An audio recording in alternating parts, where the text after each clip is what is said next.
Welcome everybody to the uSTADIUM Fantasy Live. I'm Chris, and with me as always is Stefan. Stefan, how is it going? It's great. Another Sunday, another week. We're getting closer and closer. I cannot wait. Yeah, I like it.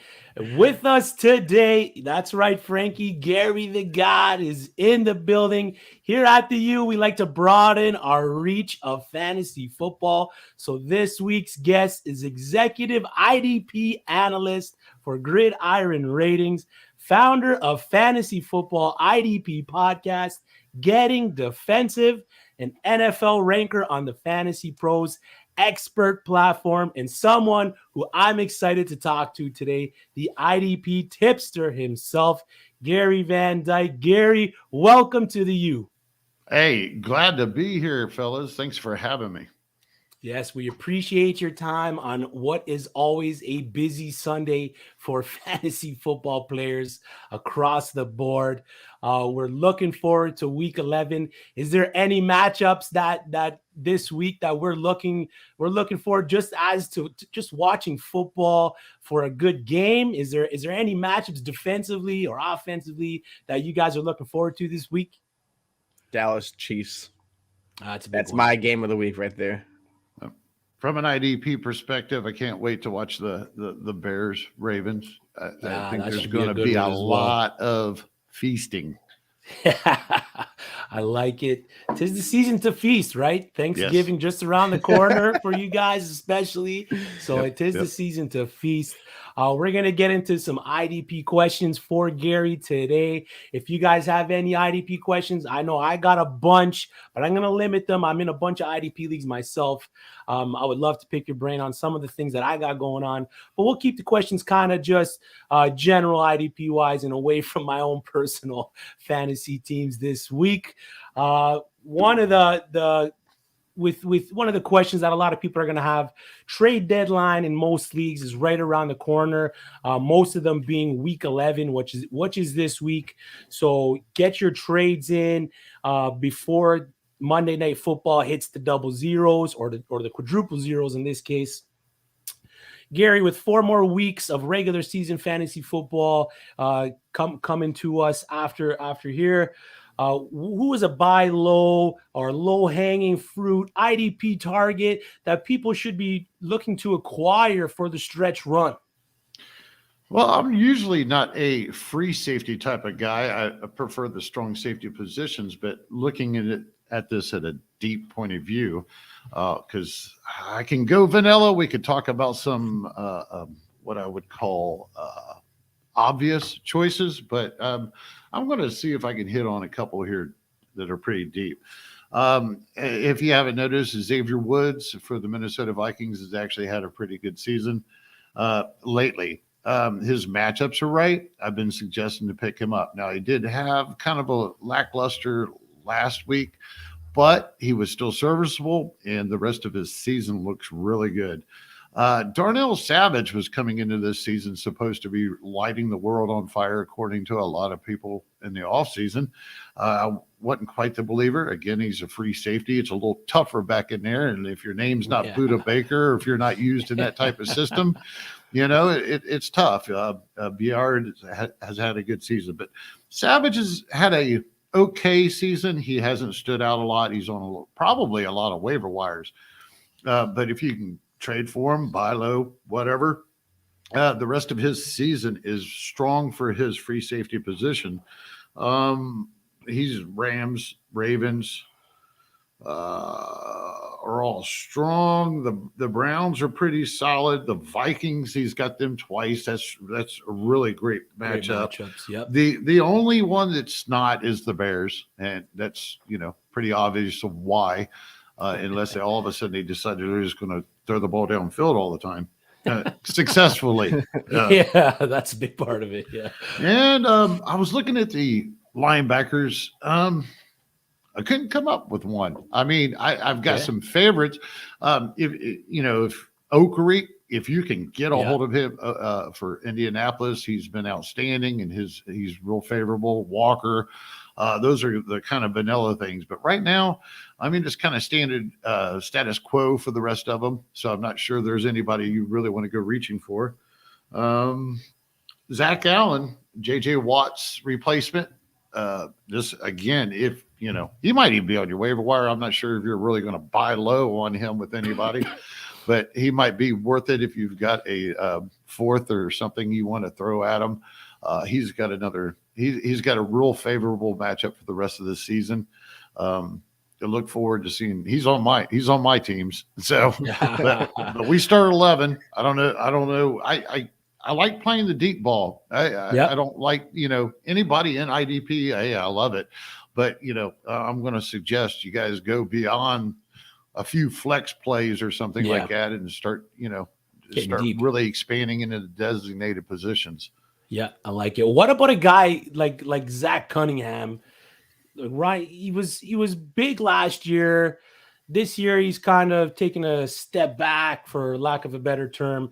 Would he be a good buy low target, or is what we've seen in the first half of the season pretty much going to be what we're going to see in the second half of the season for Cunningham?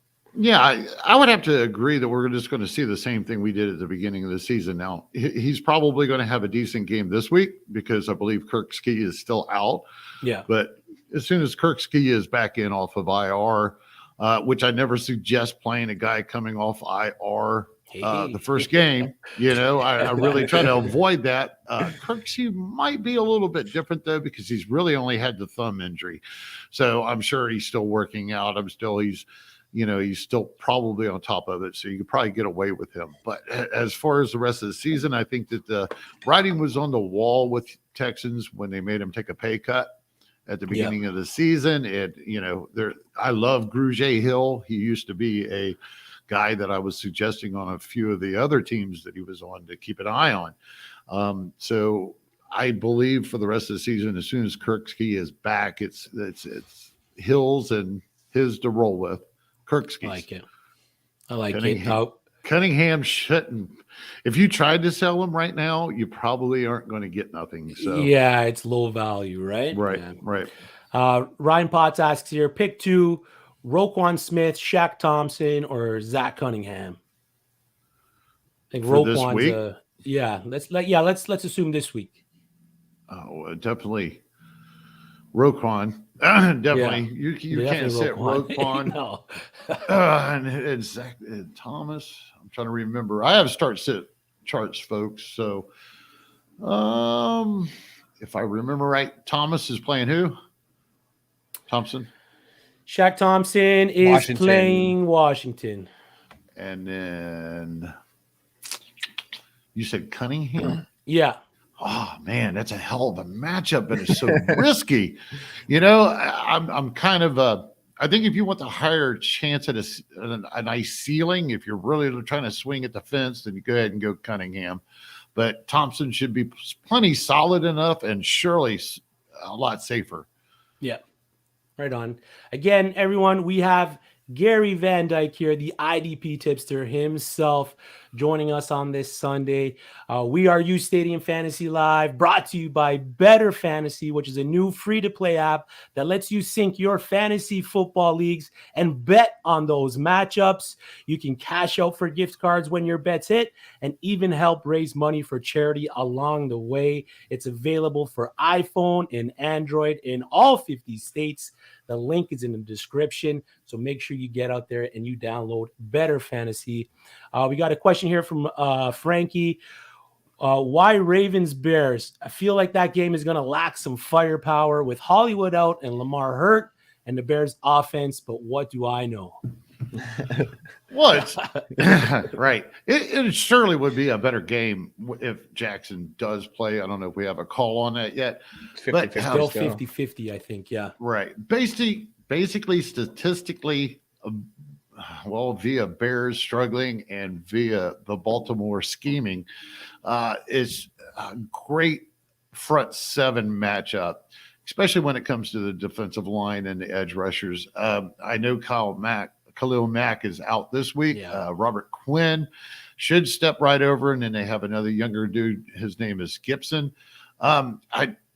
they attack the edge.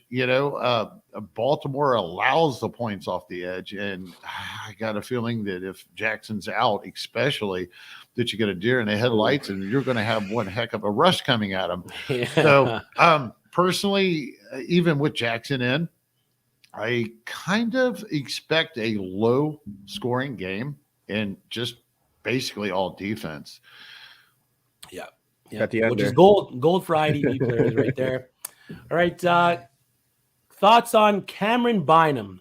Tape-wise, he's been awesome for the last month or so. And that's from Ryan Potts. Wow.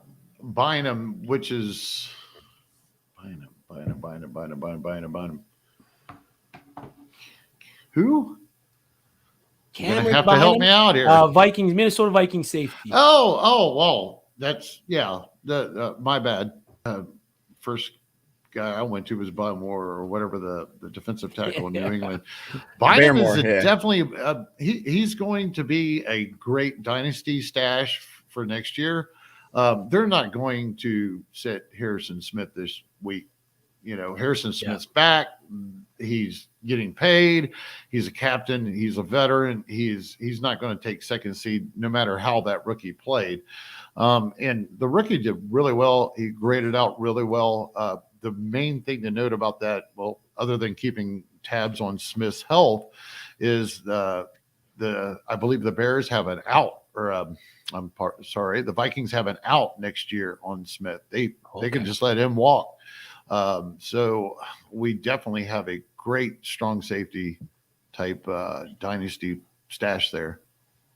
Perfect. Like it. Mm-hmm. Nick Spano, who is one guy that's been injured that you see value in for the fantasy playoffs? Right now, I would have to say the hot name is Davenport. The defensive end down there with the Saints. He's got a great matchup this week. Rest of the season, I would say that he's at least going to be solid or serviceable. In the past, the guy's been banged up. He's let us down quite a few times. So I had some trust issues with him personally. I have a waiver wire article you that and I me do. Both, Gary. You and me both.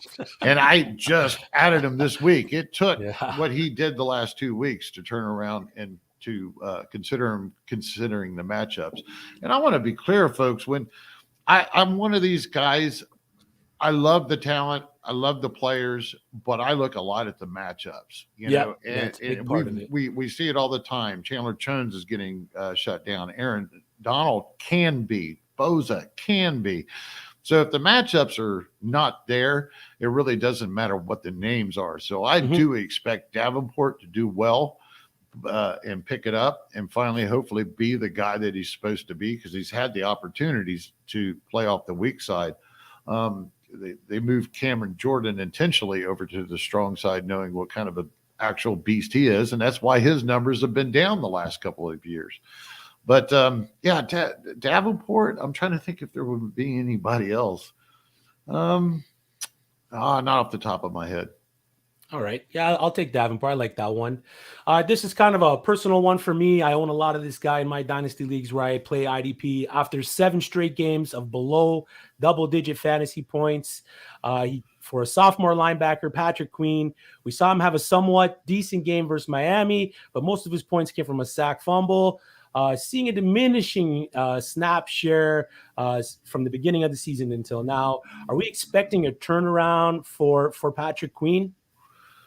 I don't see it getting any better. No. The one thing about Patrick Queen, when they are using him now after he lost the main job to Bynes, of course, Bynes is calling the plays and such. Yeah.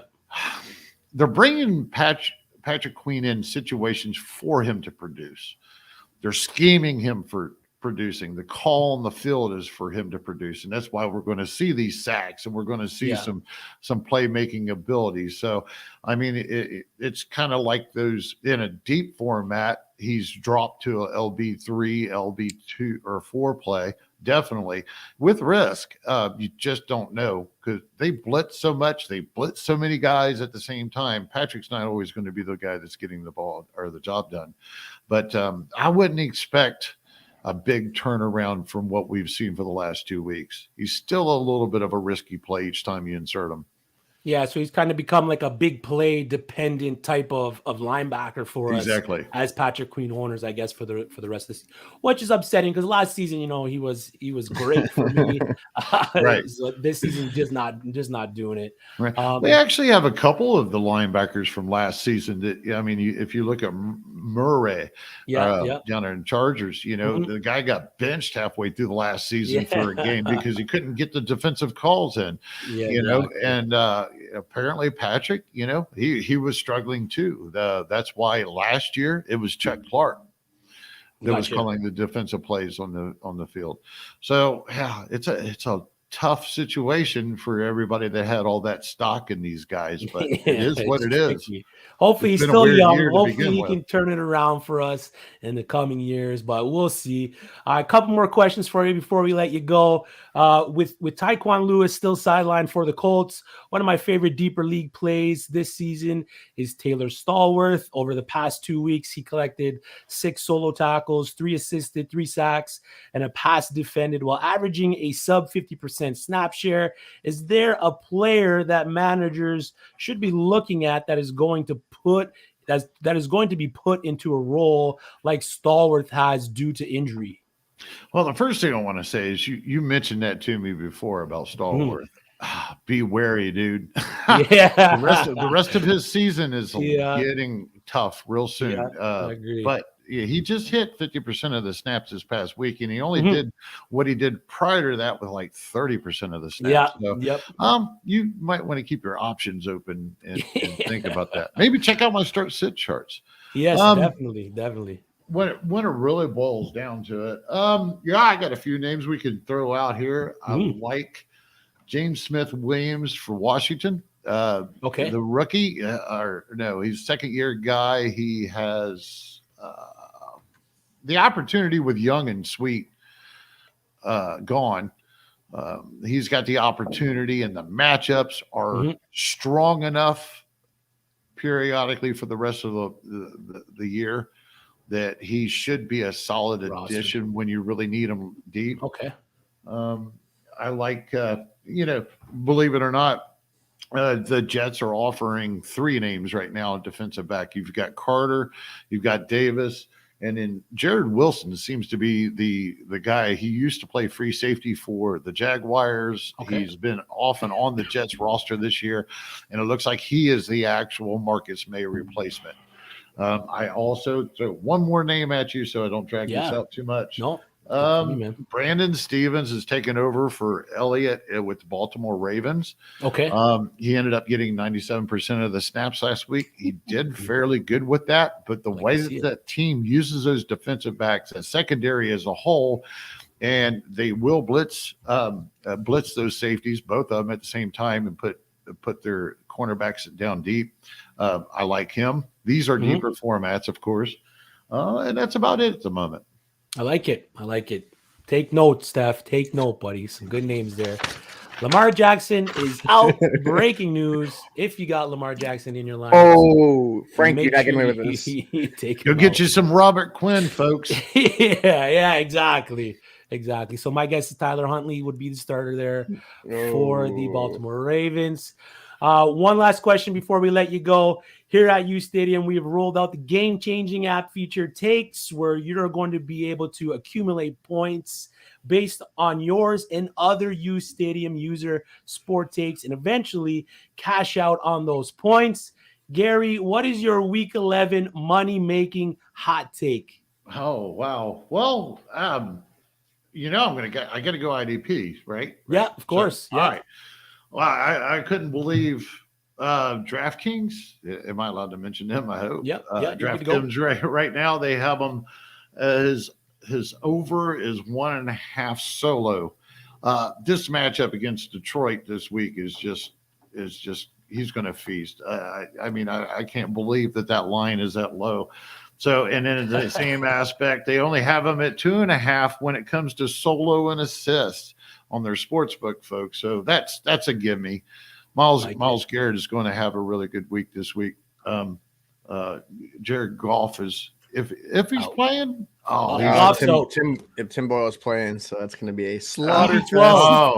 That's a gimme there. And then on the opposite side of the ball, I'm an Alex Anzalone kind of guy at times. He was a breakout call of mine, and unfortunately, the way that it played out on paper, his matchups up until last week, when we look back on it, were actually not in his favor. They were weak inside linebacker matchups. So, of course, you can't tell that until the numbers roll in, and then it's too late. But either way, he's sitting at 4.5 solo. I'm taking the over, and I'm going to go the over on his 6.5 solo and assist. It's pretty simple. It's the Cleveland Browns. They allow a lot to the inside linebackers. They spend a lot of time running the ball. I believe they have Chubb back. Yes, sir. Ernest Jones. So the guy may not be able to give you those interceptions, passes defended, and such. But just like last week, when I told people to put him in there, I believe he's probably got that 8 to 9, even up to 10 combined tackles, and there's no reason to think that he's not going to be able to get at least 5 or 6 of those in solo. Yeah, as a Saints fan, I personally miss Alex Anzalone. He was big. I miss his flowing blonde locks, running through the middle of the field, making tackles. Sucks that he's on the Detroit Lions now, but that's the nature of the beast. That is the NFL. Right, Gary, we appreciate your time. Thank you. Go check Gary out at the IDP Tipster on Twitter. He has the IDP podcast, Getting Defensive. That's it for us with you here today. Let the fans know where they can get you, what you got going on, either fantasy football wise, outside fantasy football. We appreciate your time. The floor is yours. Hey, just check out Getting Defensive. We've got a great group of guys over there. We have a Tuesday and Thursday podcast that we do for waiver wires, start sits into the week. Check me out at gridironratings.com. I do start sit charts of all the relevant play. Well, as a matter of fact, every NFL IDP play I cover in 8 different charts, broken down within the inside linebacker, defensive line, edge rushers, whatever you might need, it is there. I have a rolling waiver wire. It's right now, it's usually 20 plus deep. I think I'm sitting on 22 options. I don't put these people on the waiver wire article unless they actually have a solid or great matchup. It bugs me when I see somebody throwing out a name because of an injury or just because a guy's been doing good and they put them on a waiver wire and the matchup's not there. So check it out. While you're there, do me a favor, hit the login page. And check out the rest of the season deal that we have going on for half off and help push you into the playoffs. Awesome. Thank you for your time, Gary. We appreciate you, man. Thank you. Good luck. How you going, Gary? Right on. That was Gary Van Dyke, the IDP tipster. I always enjoy some good IDP information. I mean, enough of them and stuff like that. Those little nuggets, those little pieces of information that I can use to put me over my opponent is always helpful. And I appreciate Gary coming on the show today. Again, if you like what you're hearing, hit the like button, subscribe to the uSTADIUM channel. There's tons of uSTADIUM content coming your way. And if you're not subscribed, subscribe and you will get the notifications to your phone once that stuff drops. I mean, I've been loving everything we've been seeing so far out of uSTADIUM. I can't get enough of it. I'm logging on every time. I'm chirping Splash when he's on there and stuff like that. So I will not take any New Orleans slander on any of these shows. I'm not for it. I can't even say anything. You know how that went. So I would just sip on my little mug and call it a day. Again, we are brought to you by Better Fantasy. It's a new free-to-play app that lets you sync your fantasy football leagues and bet on those matchups, which is a game changer. You can cash out for gift cards when your bets hit and even help raise money for charity along the way. It's a brand new company looking to grow their early adopter community. It's a slick app. It's fun to use. And one of the reasons why we love it is that they also offer prop betting. So if you're in a state that hasn't yet legalized gambling, you can get in some prop bets on Better Fantasy for free with the Better Fantasy points. Totally free to play. Download today for iPhone and Android. The links are in the description. If we got any questions, Splash, fire them up. We'll take them as we go. But we're gonna get into some of our start sits. Steph, you got some big ones. But we got a question here. Thank you, B. Donta Foreman with Jeremy McNichols out. Adrian Peterson, Chase Claypool, Robbie Anderson. Pick 2. I think Robbie Anderson's a bit of a fool's gold kind of thing. I don't know what to expect out of Cam Newton. Yes, he caught the touchdown last week. I still don't know what to do with him. He's one of those guys that I want to see a full game of Cam Newton before I decide to put Robbie Anderson in my lineups. I do have him in some of my lineups, but it's only a desperation play at this point because my teams are falling apart. So if I'm picking 2 here, for me, it's Foreman and Claypool. What's your goal here? I'm not going to touch Adrian Peterson. I'm not going to touch Robbie Anderson. Like you said, these guys are like fool's gold, especially Robbie. Donta Foreman, I had that little short on YouTube on TikTok. This guy is rostered in 50% of leagues. Frankie, put him at an RB2. This guy has a revenge game against his old former team, Houston Texans, one of the worst run defenses in the NFL. Chase Claypool, it's just a target. It's value. I mean, he's not going to get you like Deontay Johnson numbers, but he'll get you better than Robbie Anderson and AP put together. So go with Donta Foreman and Chase Claypool all day. Yep. And watch the ticker at the bottom of the screen. As we know, Lamar Jackson is out. Tyler Huntley is going to be the starter. Miles Sanders is in. So the Philadelphia Eagles had to put one of the other running backs on the inactive list, and that's rookie Kenny Gainwell. I know it brought a tear to your eye. You're hoping for big things. Yep. We got a question here from New Life. Good morning, New Life. Jazekia or Gronk? Your thoughts on Elijah Moore this week? Thank you.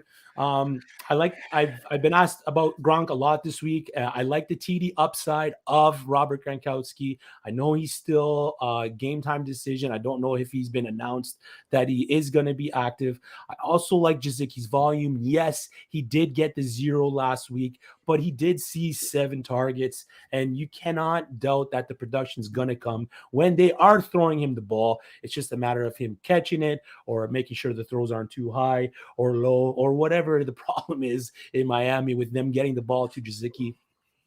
As for Elijah Moore, I like Elijah Moore week in and week out, especially lately. I think Joe Flacco is going to look for him a lot in the lower part of the field, so I like him as a play this week. And then for the top of the question, Jazekia or Gronk, I'm going Gronk with the TD upside. I love Gronk. I'm a huge, Bucs fan. I love the Gronk and the Patriots, but I don't trust it. I mean, he was drafted very highly. I mean, higher than he was supposed to in some leagues. But I think Gesicki makes up for his goose egg. I think it was just, the short turnaround week, 7 targets. Tua is playing, and it's the Jets. So I think when Tua plays, Gesicki is a better tight end. I think it's going to be Jaylen Waddle and Gesicki all day today. Elijah Moore, I feel like Flacco does know how to get the playmakers the balls. Like Flacco, it's 2021 and we're talking about Joe Flacco still. That's what blows my mind. But I mean, he's gotten the ball to Anquan Bolden back in the day. He's gotten into like the Dennis Pittas of the world. Guys that make plays, he will get the ball to. And Elijah Moore is a young stud that he will get the ball to today. I think he's gonna have a nice little day. But Gesicki over Gronk and Elijah Moore stashing for a little bit longer. But I think dynasty-wise, he's a phenomenal stash. Mm-hmm. CEH, I'm guessing that is, or Daryl Williams in KC. CEH coming off IR, so he is projected to be the starter, but they did say Daryl Williams was going to have a role in the offense. I personally, I think I'm going, if I'm going to pick one to finish over the other one, I know the rule of thumb is try not to put too much trust into a guy coming off IR and injecting him right into your lineup. I think Daryl Williams has a nice role in this game, enough where he's going to outproduce Clyde Edwards-Helaire. Oh, yeah. And, even Gary said, I say it every week, the injury, 1 week off the injury, I don't trust the person. I don't even think they're going to put him in that much. Daryl Williams was phenomenal last week. I played against him in the league. He single-handedly handed me an L. I mean, he made a crazy catch over Jonathan Abram. Like, I don't see why they stop, playing him. CEH has been nothing but subpar. He's been nothing what he was even last year. Last year, he was better than he was this year. I know the injury takes away, but I don't even trust that backfield much. But if I had to choose one, it's Daryl Williams, at least for this week. At least for this week, yeah. Thank you for the question.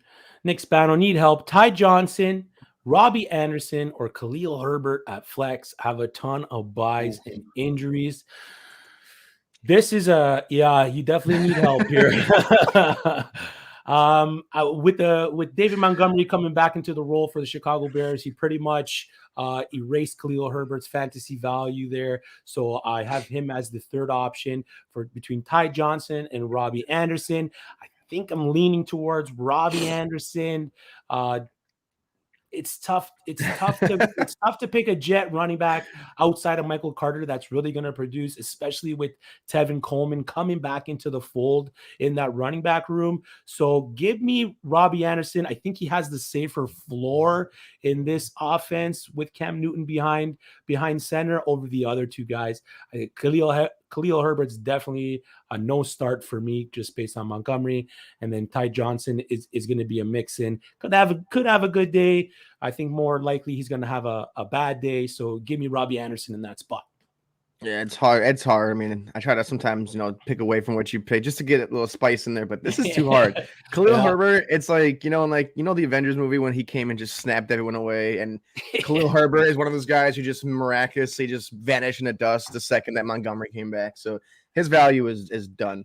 Robbie Anderson, it's like a dart, you're hoping you hit the bullseye. You're hoping you hit at least like the 10, the little 10 marker or something like that. Cam Newton could be, what they need for that offense. I mean, Sam Darnold was giving the ball to DJ Moore, everyone else but Robbie Anderson. It looks like Cam and Robbie have like a little more chemistry. I don't say this every week. I'm going to try to see if I can get back on the hype train. I would go Robbie Anderson. Yeah, I like it there. Don't quite get the reference for the clicking of the thing. I don't think I've watched an Avengers movie, so bear with me. I need help deciding between Rashad Bateman and Emmanuel Sanders this week. With Marquise Brown out of the lineup, I personally like Rashad Bateman, but then we heard Lamar Jackson is out of the lineup, so I don't know what to do between either of these guys. Emmanuel Sanders has been up and down all year. I think they're expecting rain in Baltimore for that game, or where are they playing in Baltimore? Buffalo, right? In Chicago. In Chicago. They're expecting rain in Chicago. So I don't know what to do with that situation. He is going to see the ball, but if I'm picking one over the other, I'm going Rashad Bateman just based on him being the wide receiver one in that offense. Now with Marquise Brown out of the picture for this week. Oh, man, I hate doing this because I'm such a hype guy on Rashad Bateman. I love the guy. I want him to do so many things. I've seen a Lamar Jackson list team. It's ugly. It's so ugly, and it's going to even reaffirm my first start of the day being who he is. I'm going to go Emmanuel Sanders. It's just the volume of that team. I think they're going to be more of a pass happy team this week. As much as I love you, Rashad Bateman, I do. I really, really hope you succeed. Just not this week. It's in Chicago. It's raining. It's going to be a run game. It's going to be the under. It's going to be one of those like ugly games. Watch it be the opposite now. But I just can't trust it without Lamar Jackson. If it was any other quarterback out of the other 12, 32 quarterback starters, I would say yes, but I don't trust Hainsley or whatever his name is. I don't even know his name fully to even know to start it. So it's like Emmanuel Sanders. Yep. Give me some Emmanuel Sanders. Okay. Yeah, fair enough. It's a good point, man. I mean, if Lamar was in, I'm pretty sure you're leaning towards Bateman, but without Lamar, it's tough to tell what's going to happen with Bateman. Corey Johnson, thank you for tuning in, and thank you for your question, Corey. Flex, Gronk, AP, Tyler Johnson, or T.Y. Hilton. Hilton has a horrible matchup against the Bills. I don't like anything from the passing game for the Indianapolis Colts this week. Again, Tyler Johnson, we mentioned it earlier. We're not too sure what his role is going to be. Could have a good day. I don't trust starting anyone outside of Michael Carter for that running game. And then you got AP, Jeremy Nichols out. AP, I think like he's got a good chance to score a touchdown, but give me Gronk there. Give me Gronk. I don't necessarily like starting two tight ends, unless you're getting like a tight end premium at the position. But between AP and Gronk, they both hold touchdown upside. But I think I'm gonna go Gronk there. I mean, they could both end up with the same amount of points at the end of the day. I think I'm going Gronk. I'm actually gonna go Tyler Johnson. I think no AB. Even with Gronk there, I think they're gonna limit him. I don't. Yeah, they brought him back last time and he got hurt. So I think after realizing that you can't just bring Gronk back at 100% force, just like McCaffrey, you can't just bring him back and give him 50 carries a game. I do think that having Gronk limited this week, and I think AB being out also, I think Tyler Johnson, it's a week later, but I think it's the week of Tyler Johnson getting at least, I would say maybe like 550, like one of those maybe deep touchdowns or one of those dinky little touchdowns. It's either like the big play touchdown or the small touchdown. Okay. So I think against the Giants defense, that's been not the worst, but I think Tom Brady coming off the last week and what happened in Washington, this is going to be like a take him behind the shed game and, finish off the Giants. Okay, yeah. So it is wide receiver for the Tyler Johnson. Yeah, I thought that for a second too. Yeah. Okay, so yeah, I don't hate that. What's Ty Johnson's real name? Is it Ty or is it like abbreviated for something else? Because that kind of threw me off for a second too. Yeah, not a clue, but I like starting Tyler Johnson, the wide receiver. Zach Berman, thanks for tuning in, Zach. Ryan Tannehill or Josh Allen today? Give me Josh Allen. Give me Ryan Tannehill. Oh, I got it. I love you, Josh Allen. I do. It's nothing against these guys, but when I see the matchup that is Houston, start everyone. True. Everyone start this quarterback against them, unless it's the Detroit Lions, and that's worse than the Houston Texans. But go ahead and start Ryan Tannehill. I just think he's going to have maybe 10 more points than Josh Allen will this week. Oh, I like it. Daffy, he does have the rushing TD upside, man. The guy likes to run it in there. And so does Ryan Tannehill, yeah. Yeah, exactly. That's what I'm talking about, right? Okay. It's like Allen and Tannehill are almost like in like a poor man's, rich man's version of each other. Your prop hit last week with the Ryan Tannehill TD. So I like that. Daffy, need 2 wide receivers on a flex pick. 3 out of Thielen, Brandon Cooks, Waddle, Gaskin, and Josh Jacobs. Brandon Cooks. Jaylen Waddle is one of my biggest starts of the week. And I think Josh Jacobs, I think they're going against Cincinnati. The Cincinnati run defense is not the best in the league. I think Josh Jacobs has one of his 18 for 80 yards and 2 touchdowns where it's like the 5-yard run-in touchdown kind of a game. So I'm going to go, it's Cooks, Waddle, and Jacobs. Yep. I like the matchup with Brandon Cooks there against the Tennessee Titans as well. Evan, should I start Trey Sermon or Jamal Williams? Jamal Williams being active here. Jamar Jefferson is out. I can see him having a decent day out of the 2. Trey Sermon is going to be the RB2 in that backfield. I think Jeff Wilson's going to handle a bulk of the carries there. So, I mean, if I'm going to pick one out of the 2, if I'm holding a gun to your head, I mean, I think I'm going Jamal Williams here. The San Francisco 49ers have not liked what they've seen out of Trey Sermon this season.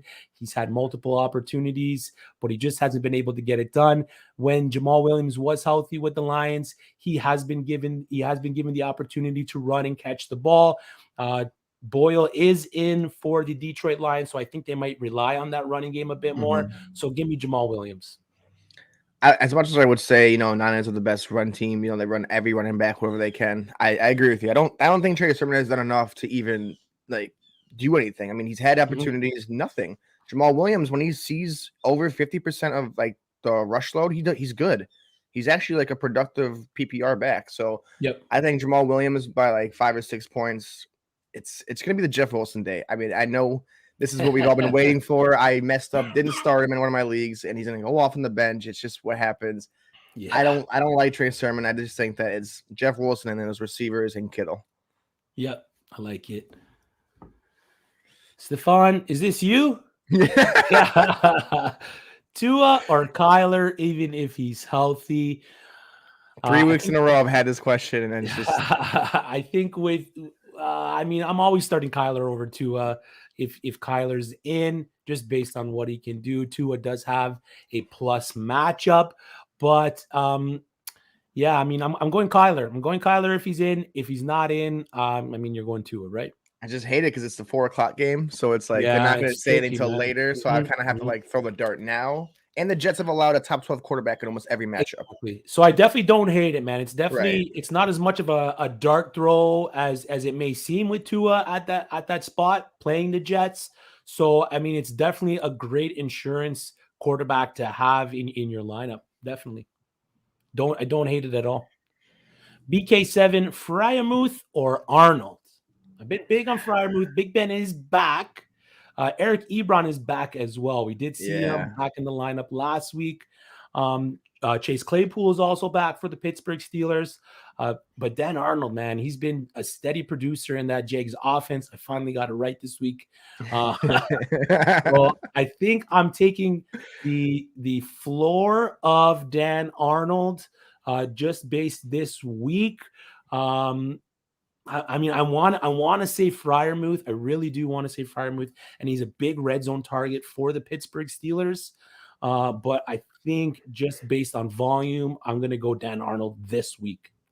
Yeah, I mean, it's again, I try to like go on the opposite side sometimes, get you some perspective, but I can't. Dan Arnold has been like that guy in Jacksonville. He's wearing number 85, and it's not Tim Tebow.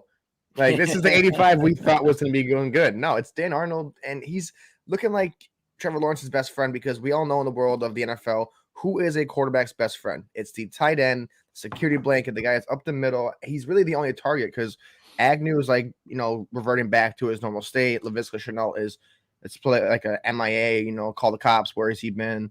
I mean, Marvin Jones too. I mean, these guys are like Bonnie and Clyde of disappearing in the NFL. We have high hopes, high draft guys, and they're just dudding. Yeah. James Robinson's hurt. Carlos Hyde. I mean, I don't really know what else to say about this Jags offense. Dan Arnold is like the receiver one for them right now. So go get you some Dan Arnold. Fryermuth because they have too much mouths to feed in Pittsburgh. Yeah, exactly. I mean, he could have a great day, but I trust Dan Arnold a bit more. Frankie V, Kirk Cousins or Justin Fields? I'm personally starting Justin Fields over Kirk Cousins today. The past 3 weeks, the Green Bay Packers defense has absolutely shut down Patrick Mahomes, Russell Wilson, and Kyler Murray, holding all three to just over 600 yards, 1 passing TD, 4 interceptions, and limited them to 5.5 yards per attempt. I do have Kirk Cousins as one of my sits this week, and I do have Justin Fields as a start. They're really starting to utilize Justin Fields on the ground, so I can definitely see them rushing the ball with Fields a lot more, and that's where his fantasy value is coming from these past 2 weeks. So I'm starting Justin Fields. I love Justin Fields. I mean, I was big out of Ohio State with the guy. He can run, he can pass. I just think that game being in Soldier Field, being the conditions it's going to be like one of those rush days. I mean, it feels like Kirk Cousins is starting to become that quarterback that we used to talk crap about. As long as he's not playing at 8 o'clock or anytime after 1, he's great. You put him in between 1 and 4 o'clock, Kirk Cousins is a GOAT. You put him anytime outside of the first games and the second half of games, he's nothing. So I think Kirk Cousins can salvage it. Honestly, I'll give me Kirk Cousins 2.5 touchdowns. I think he has a decent day through the air. I think Justin Fields, like I said, it's just that matchup, the wind, the weather, the Soldier Field, and Allen Robinson's out, even though he hasn't done squat all day or all year, so it doesn't really make that much. But I'm going Kirk. Out, yeah. Okay. Mike B, thank you for joining. Mike, what's up, guys?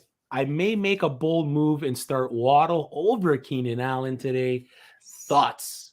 Yes. Jaylen Waddle is. I'm looking at his numbers, like I'm writing everything I can about the guy. He's got 60 catches on 85 targets this year. Mm-hmm. He is being targeted. It's him and Gesicki and Myles Gaskin. That's the only offensive weapons they have. And with Tua plays, Waddle does well. That whole offense does a little bit better because he just knows how to give him the ball. It's the Alabama connection. I think Jaylen Waddle has, because he's one of my starts. I won't tell you what kind of start he is, but I think he has a big game. Yeah, I can definitely see it. I don't know if I trust starting him over Keenan Allen, who's just been a steady PPR producer over the past few weeks, but it's bold, and I like bold. Chad Gordon, flex Freiermuth or Miles Sanders? This is a big one.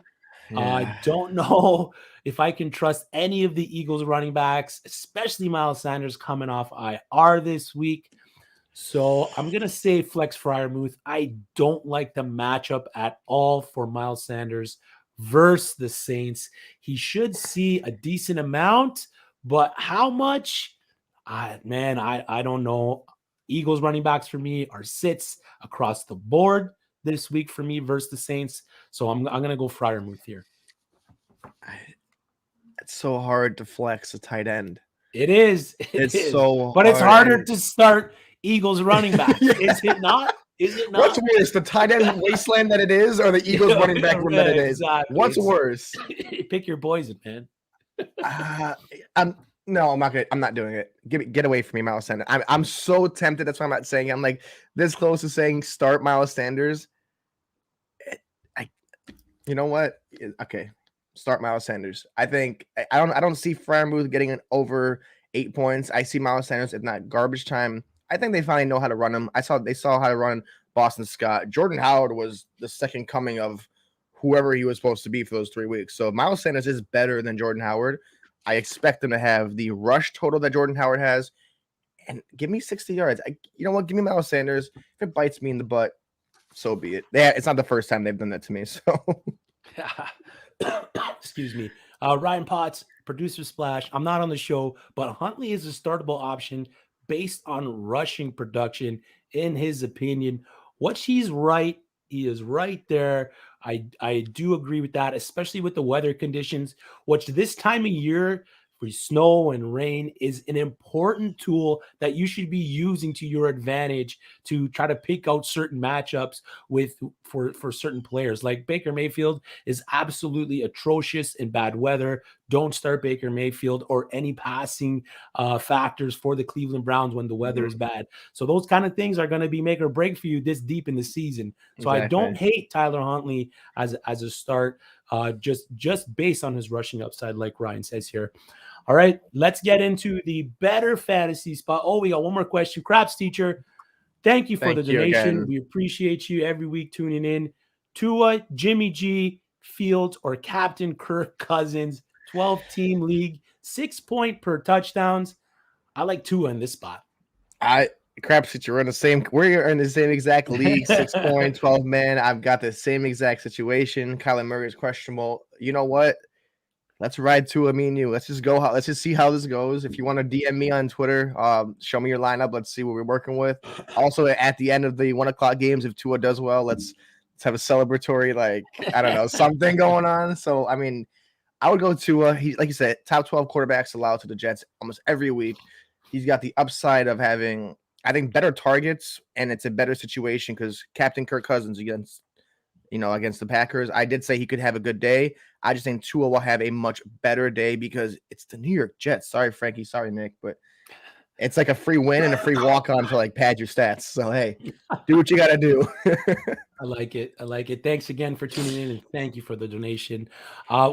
Every week we've been having a better fantasy person come on and talk about props, talk about our highlighted matchup of the week from the Better Fantasy app.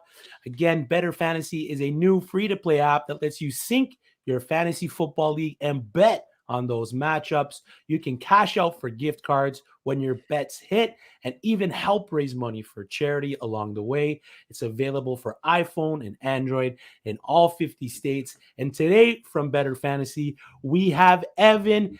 Evan, welcome to the U, brother. We are so happy to have you on. How is your Week 11 fantasy football outlook looking for you this week, man? Hey, first of all, I'm very happy to be here. I've been following uSTADIUM for a while now, so it's great to actually be on the show, be a little more involved with you guys. So just great contact, really excited. But yeah, I got a lot of Lamar Jackson stocks, so got some tough news this morning. The lineups. But yeah, so yeah, that's it. Yeah, it's exactly what I was doing before I got on here, just clicking away, looking to go on the waiver wire because you don't usually carry 2 quarterbacks and you got Lamar. So yeah, can't complain though. It's fantasy. People get hurt.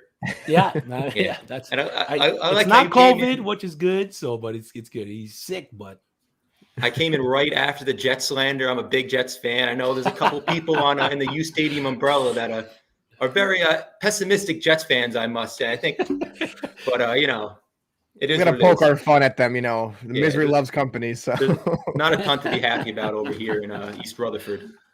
Yeah, no doubt. Are you excited for the Joe Flacco start, or were you hoping Mike White kind of started this week? Maybe Zach Wilson next week. Josh Johnson. The thing is, a lot of fans made a big deal about not going Mike White, but at the end of the day, it's a backup quarterback on a bad team. Yeah. No one really cares. We know Mike White is probably going to be back next year, so it's not like it's a whole big evaluation sort of question. It's just about getting to Zach, and if they think Joe Flacco is going to get the ball to these young receivers, well, Elijah Moore is really the only young receiver now. Everyone knows vets, but if they think he's going to manage the offense better than what Mike White is right now, I understand it. And, you know, and at the end of the day, they did give up a draft pick for him. You know, the coaching staff's got to cover the front office's butt a little bit. So, but at the end of the day, like Joe Flacco is going to give a nice mediocre performance and hopefully keep him in the game. Yeah, just manage the game is all you're going to want out of him, right? He's a veteran. That's what he does. In the game. All right, let's get into our Better Fantasy highlighted matchup of the week. This is one of mine again. I am the Cocker Spaniels. I was started 1-6 throughout the first bit. I've come on late. One game out of the playoffs. The guy I'm facing is currently a guy I'm trying to jump ahead. If we can just pull up the lineups there, Splash, please. Let's see him. So it's a half-point PPR league, pretty straightforward. I'm on the right side. I got Allen. I don't like my running back matchups in Taylor and Gibson. The Bateman news. I mean, the Bateman is kind of a tough start. I got Elijah Moore on my bench, so I don't know if I should substitute Bateman for Moore. Then I got Ayuk. Pitts had a not so great of a day, so I'm kind of hurt there. Keenan Allen, Badgley, and then the Bills defense. Do I got a shot? Am I going to cover the spread? How should I be looking at this matchup? It's that top four for me that looks deadly right there. Yeah, Jefferson, McCaffrey, Chubb, and Carr. Yeah. What you have going here is the people that you have are like their home run swings. Like Ayuk, I put a lot of stake in Ayuk this year. I bought into the second half production, and I'm still holding on to him on my roster spot for dear life here. But he's a guy like we were, you know, like part of being a football fan is being just optimistic for no reason whatsoever. But Ayuk's a guy I think like one of these weeks he's gonna go off. And who knows? Maybe it's against Jacksonville because you know their defense has been playing well. Like they held the Bills down, they held the Colts down till, you know, like they weren't scoring 30 or 40. But I mean, I could visualize it. You could see, you know, paying more attention to Kittle, paying more attention to Debo, who looks like a top 5 receiver in the NFL right now. So Ayuk might get fed. But that being said, it's I don't know because I can say so much about him. I'm trying to be nice here because I'm a guest. But, no, it's okay. I do have Clyde Edwards-Helaire on the bench. I could flex him in. I don't know if I'm going to trust him this week over any of my other options, but I do have that option to flex him in there. Would you flex CEH over any one of these other guys? Honestly, I don't think I would because what I've observed watching the Chiefs these last couple of weeks, I don't think Clyde Edwards-Helaire is just that good of a football player. Like we've seen Daryl Williams come in and do just as good last year when Helaire went down. And this year he outperformed him. So I think this is looking like a dud of a first round pick for the Chiefs over there. And I think it's going to be close to a 50-50 split. And I'm not entirely sure how that game goes down. And especially, are you going to give red zone touches to a guy that's missed a couple of weeks and fumbled a couple times early this year? Nope. So if you're going to count on a touchdown, it's probably going to be Daryl Williams going to be that guy in the end zone. So I could see Helaire coming in around like 10 carries, like 40-ish yards and maybe a catch or two. And I just don't see the ceiling that you see with a couple of the other guys. And when you're punching up with clearly you're facing one of the better teams in the league, you got to go with these you got to go with the ceiling guys as opposed to the floor guys. Excuse me. I just think that Marquez Callaway being there, like it's not the biggest name. So like IU kind of balances that out. So, I mean, like I said, I think Ayuk does well. I just don't I don't know, man. CEH has had all the potential, and Daryl Williams is a lot older, and he's making crazy catches like he's the receiver one.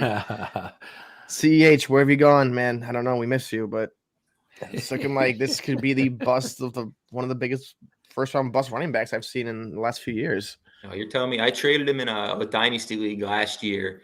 I traded him and I think Cortland Sutton for Debo and Jonathan Taylor. So how'd you get away with that murder? No, I was the one that gave up. I was the one that gave up Taylor for CEH. So that was right after, I think, the Thursday night game. Like, CEH looked great, and it was like, oh my goodness, they gave the Chiefs like a star running back, and it's been all downhill from there. So, oh man, I'm so hurt. I'm a little bitter. I'm a little bitter against CEH, but it is what it is. I always bring up this what if every time. What if Andy Reid, when he called Patrick Mahomes and said, hey, who's the running back that you want? And Patrick Mahomes, instead of saying Clyde Edwards-Helaire, said Jonathan Taylor. How much more dangerous would that Chiefs team be with Jonathan Taylor in the backfield over CEH? We'll never know. I mean, the only way we'll find that out is through Madden, but we'll never see it happen. Splash just put in the chat here, Dobbins with one ACL is greater than CEH. Oh, I mean, it's unfortunate with the outlook that everyone had for the kid, but I mean, just the size for an NFL running back just isn't there for me for Clyde Edwards-Helaire, and it's been unfortunate. You've got one more year left, and then it's bust. And Andy Reid has had successful running backs, so that's how you know that he's been a dud, because Daryl Williams is looking like Brian Westbrook, LaShawn McCoy, Spencer Ware, Sharkhandrick West. Like, all these guys are successful. Why can't CEH get his crap together? Like, it's hard. It's weird. He did have 2 100-yard rushing games before he went down back-to-back. So he can do it. Just can he do it on a regular basis? Can he perform up to where he got drafted? I just don't see it. Any other team, he's good. I just think that team specifically, if you don't fit the mantra that Daryl Williams kind of does, then you're not going to be successful, because they're not going to rush the ball 30 times like the Titans will. But I don't know. It's a weird team to go after running back wise. Yep. So I think we've chalked it up. I'm taking the L this week. No. Hey. Any given Sunday. Anything can happen. Any given Sunday. That's why we play, right? Any given Sunday. I like it. All right. We have Evan from Better Fantasy on with us right now. He's going to be taking some questions if you guys got questions, so pop them up on the screen. We have Tegan Smith, Sanders. I'm guessing Emmanuel. We'll guess Emmanuel Sanders. Rashad Bateman, Landry, or Gallup at the flex. Do you like one over the other?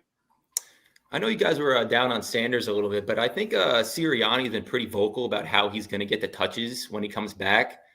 But, he's up against a tough defense. I think Gallup is probably your guy, especially with no Amari Cooper. Yeah, that's going to be – I don't think that game's going to be as high scoring as people think, but it's going to be at least played in the high 20s.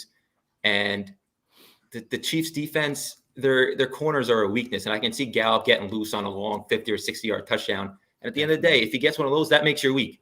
That makes your week. If you get that out of a flex, you're fine. So I think Gallup's a really good football player that gets underrated because he's just behind a couple monsters, and he's going to go somewhere next year and prove that he can be close to a 1 or a really good 2. So I'm gonna go with Gallup this week. He's probably getting healthier as the season goes along. I think you can see a huge breakout from him.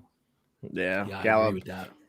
Was it Gallup over Ramsey last year that had that crazy touchdown? That, like, his potential is so great, and like you said, he's behind 2 monsters, and CeeDee Lamb just came onto the scene because Gallup was supposed to be the receiver too. Yeah, this guy Gallup has got like the body length. He's a big physical receiver. He can make that play, and just like CEH, this guy could be great somewhere else that could potentially use him as a receiver 2, borderline receiver 1. But I think he's a locked-in receiver 2 this week.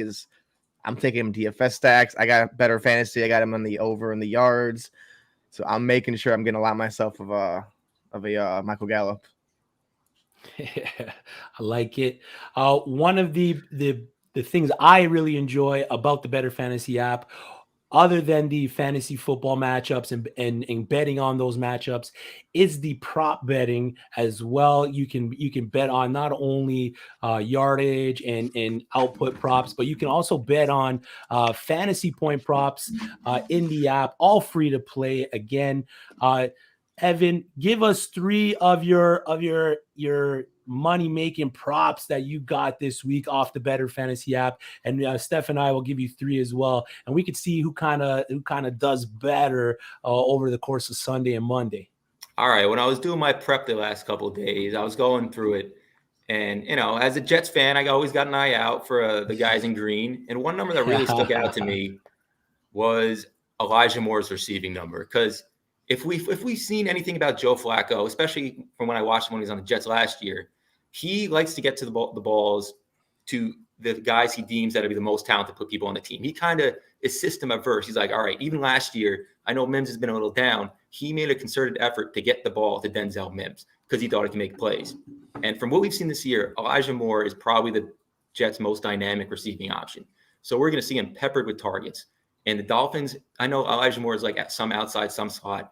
The Dolphins slot corner situation has not been great. So I can see him eating in some of those slot snaps. And you know what? They're going to force him the ball too. They're going to make the screen or some sort, maybe a bubble screen. I think he might be able to hit that 3.5 mid-third quarter, even first half if we're lucky. Wait, you said Denzel Mims or Elijah Moore to have 3.5 receptions? So Elijah Moore to have over 3.5. I was referencing Mims last year. Oh, what? That's it? Yeah, that's what I'm saying. I was looking for that. I thought that. Yeah, sure. Give it me. We asked him for the money-making one. That's what he's giving us. I like it. One of my ones that I took off the Better Fantasy app is the 0.5 rushing TDs that you guys have for Jonathan Taylor. I think he's going to at least get the 1, so that's a smash on the over there. The Bills are pretty good against the running backs on the year, but the Indianapolis offense runs through Jonathan Taylor, and I think he's gonna at least get the 1. So a 1 for me is Jonathan Taylor over 0.5 rushing TDs. I was thinking about that one too, but something that worries me is that we've seen when the Colts go down, something they kind of run away from giving Taylor the ball. Away from I forget what game it was, but he disappeared in the second half, and it was all Nyheim Hines. It was the last couple of weeks. Oh, the Titans game. There we go. Yeah, and they just kept feeding Hines. And Hines is a great player. Rush in the fourth quarter. Yep. At the end of the day, Taylor is probably top 2 or 3 guy in the NFL right now. And they have to do what the Titans do with Henry. He's like, no matter what's going on with the game, you have to get him the ball a couple times every single possession. And he can catch the ball very, very well. He's a great pass catcher, more than we perceive him to be. So it's like, Carson Wentz, this is your guy. Yeah. Yep. I agree. We got a question here from Zion Amlani. Brandon Cooks or Gaskin at the flex?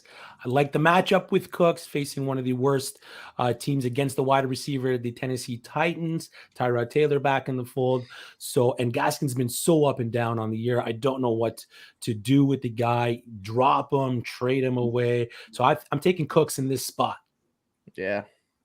I got to agree with you guys here because I think the Jets they've given up over 20 points to running backs like 3 or 4 weeks in a row. But with the Dolphins, you don't really know which running back it's going to be. And you don't know if it's going to be any at all because, we've seen the Dolphins offense play the last couple of weeks. It does run a little better with Tua, but that's not really saying much. So, Cooks, no pun intended, he was really cooking with Tyrod early in the year before he had that injury. And we know he's still a really good player. And Tyrod, he struggled the last time we saw him we played the Dolphins. But he can show he's a serviceable player that can get his guys the ball. So, I got to go Cooks. Yeah, definitely. Thank you. You have another prop? You have another couple props for us? Yeah. The other one I went with was Kittle's under. The number was 70.5. I feel like Kittle's been one of the bigger fantasy disappointments over the last couple of years after his breakout year. A lot of injury. Yep. Jimmy G is definitely a guy that's holding him back.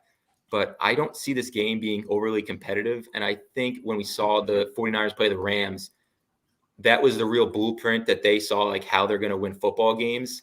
And we're going to see them feed the ball to the running backs a whole lot. And we know how much Kyle Shanahan loves Jeff Wilson Jr. So I can see him a big day from him.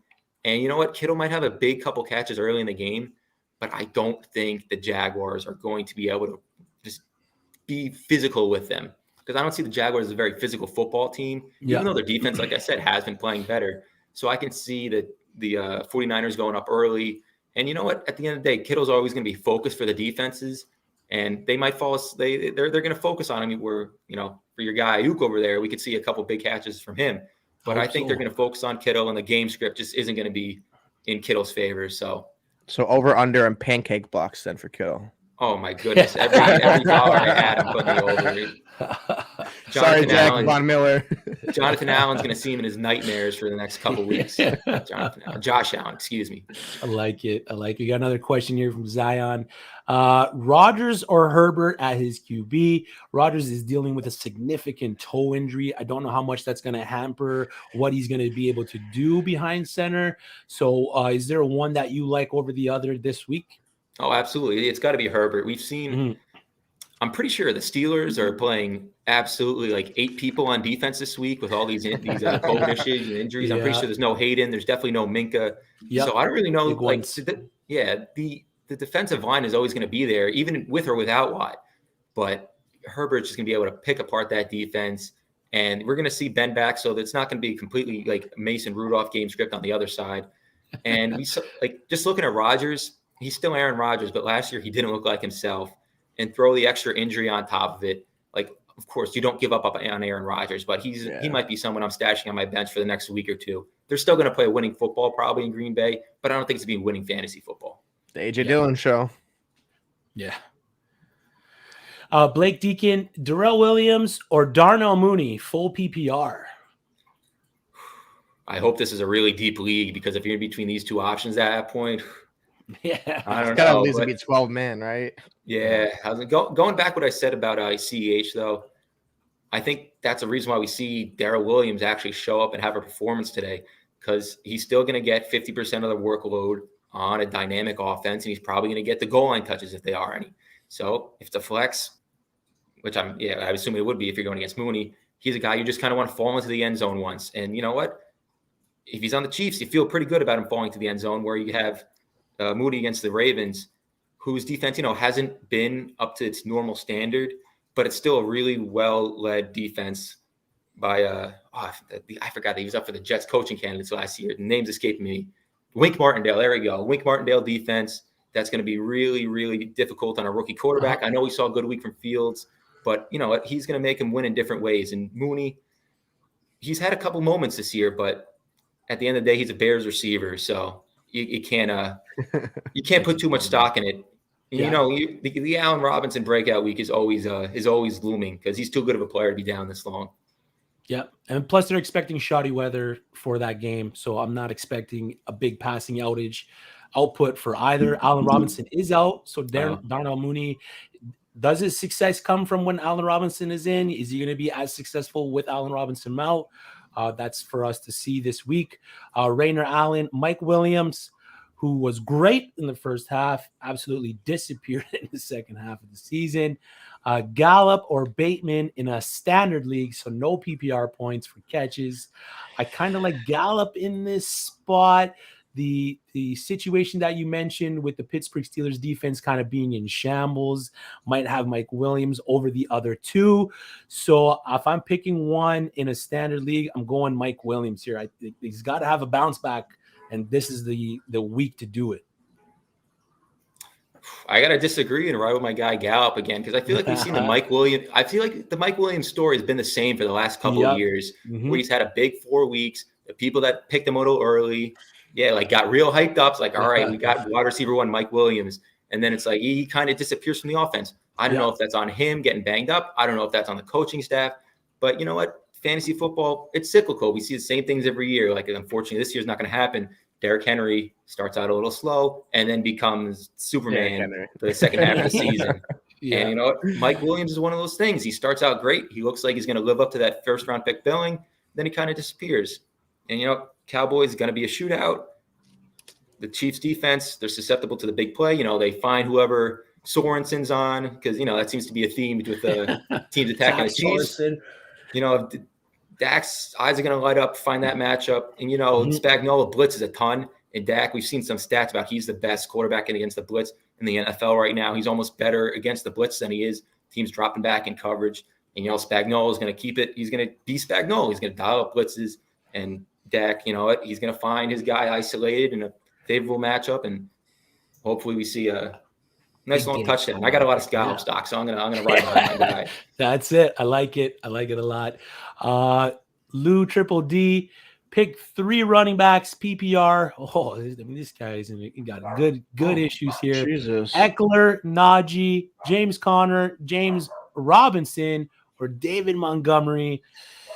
Which three in a full PPR format do you like over the field here? Let's see. I think Najee's a gimme because, I think it looks like Ben is going to play. Yeah. But he's not going to be himself, which isn't saying much because Ben isn't the guy he used to be whatsoever. No, but we've seen he's going to want to get the ball out of his hands quick. So that means it's going to be a lot of Deontay. It's going to be a lot of Najee Harris.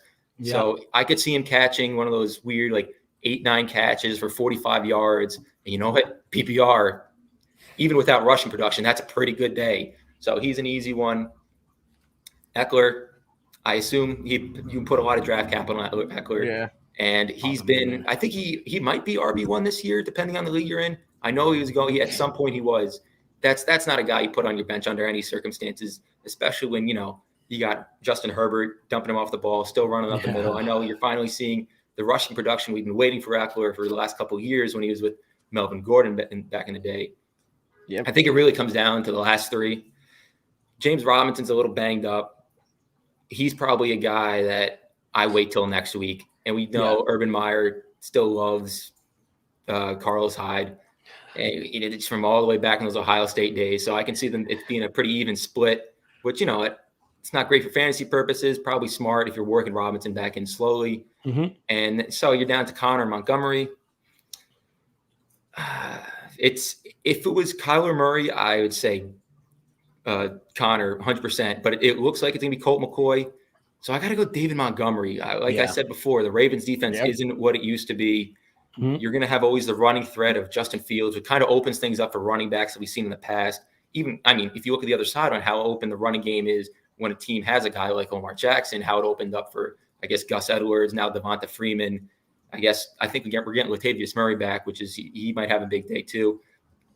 So I think we're going to see Montgomery fall into the end zone once or twice and have a pretty big day because you know what? You have to have Fields in the back of your mind, and he's no Andy Dalton, so he can throw the ball around the field a little bit, stretch it out. So I think you're leaving J. Rob at Connor on the bench. Yeah, I like that. Yeah. Those are my three as well. Also, Danny Dimes or Jimmy Garoppolo. Like Jimmy G. Jimmy G's been, other than the last week, he's been solid the 2 weeks before that. Danny Dimes is facing Tampa Bay, so I'm not too sure what his output's going to be there. He does have the rushing upside, but I like Jimmy G in this situation. Yeah. Even then when I watched last week's game against the Rams, I couldn't believe how many times they rushed the ball and they still gave Jimmy G 2 touchdowns and over 200 yards. If they didn't run the ball half those times, he would have had 4 touchdowns and 300 plus yards. So I just think Jimmy G he's a great fit for that team right now. And I think Danny Dimes, I don't care what he does rushing wise. I think that Buccaneers defense is coming out for blood because they got really, really embarrassed last week. Even though it was a close loss, I think Danny Dimes is in for one of his worst weeks of the year. Being in the New York area, I hear a lot of Danny Dimes talk. So normally, I automatically oppose him, but I think I got to take him this time. The Buccaneers defense is not last year's Buccaneers defense. Yeah, their corners are all down. Even Richard Sherman's hurt. They got they're running out a bunch of corners that I think barely played at all last year. I just tell you right now, I couldn't really tell you any of their names, which is not a good sign because it's a bunch of practice squad guys that run out there. No Carlton Davis. So it's a problem. And they're getting Saquon Barkley back. And, he's a big-time receiving threat. Yeah. And it's a player the defenses have to respect. As much as I love Booker, because he's kind of carried me through these weeks without Barkley, he's not the threat that teams are going to have to narrow in on. You're going to have to bring people in the box. And you know what? Danny Dimes, his receivers are getting healthy. I could see him throwing the ball here and there. I'm not saying the Giants are going to win, but I could say the Giants keep it close, and they're going to have to throw the ball to keep up with Brady. And you know what? Maybe Kadarius Toney gets loose. Maybe, Barkley takes a screen to the house. And those are all good things that would, help out Danny Dimes' day. And we've seen him on prime time break a runs loose here and there from time to time. So maybe he won't trip at the 10-yard line after running a good 70 yards this one, fall into the end zone. Yeah, no doubt. Dustin, thank you for joining us, Dustin. Good morning, guys. Desperate QB2, Tyler Huntley or Colt McCoy. My other starter is Carr with Murray out. Splash brought it up previously in the show, Tyler Huntley does have the rushing upside. I don't see that game going through the air too much.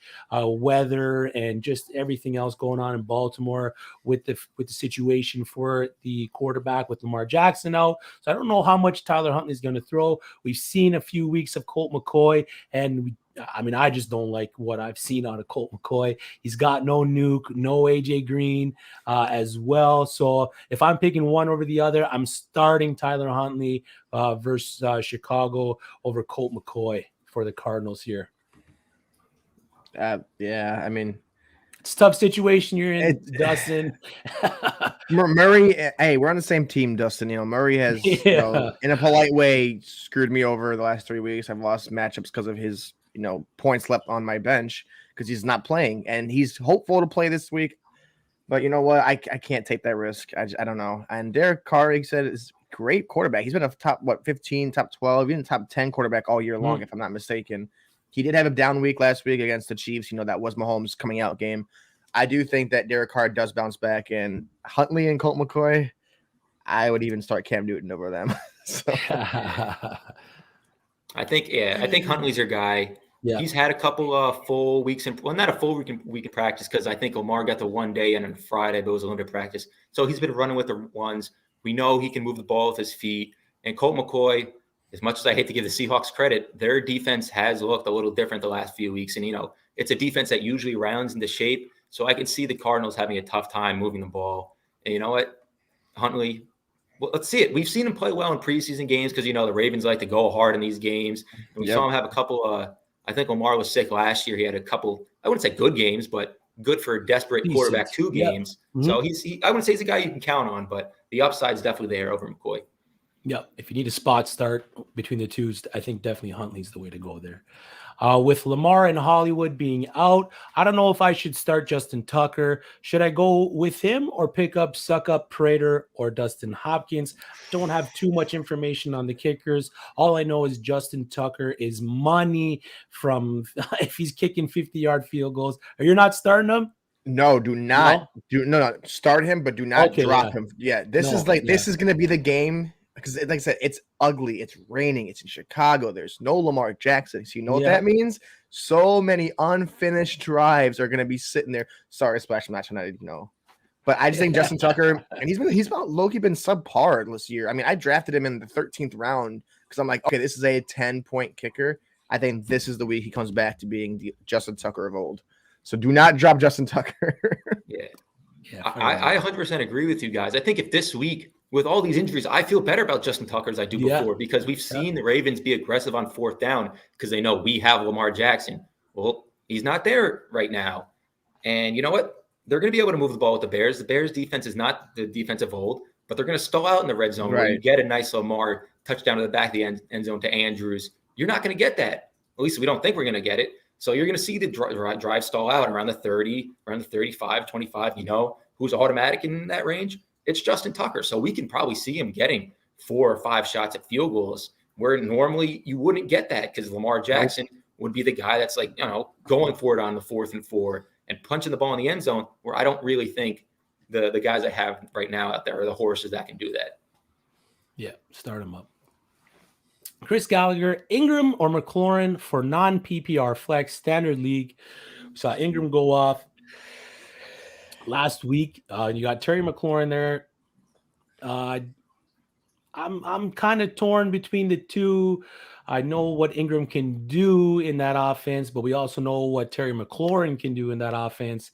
I love the floor of Ingram in this situation with Alvin Kamara out. So I think I'm going to take the safe bet and go Mark Ingram, as dirty as that is to say, to start Mark Ingram over Terry McLaurin. But I think in a non-PPR league, I'm going to lean more towards the box scorer running back. So give me Mark Ingram. I like it.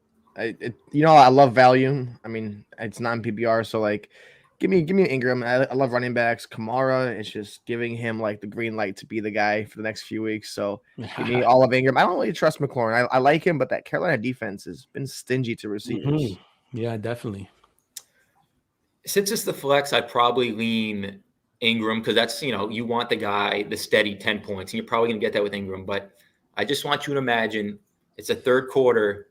Terry McLaurin is out there being the top 10 NFL receiver he is, and you're thinking, this guy has 8 catches and 120 yards right now. Why would I ever bench Terry McLaurin? So while I do kind of agree Ingram, I just want you to keep that in the back of your head, definitely. Because it's a totally realistic situation.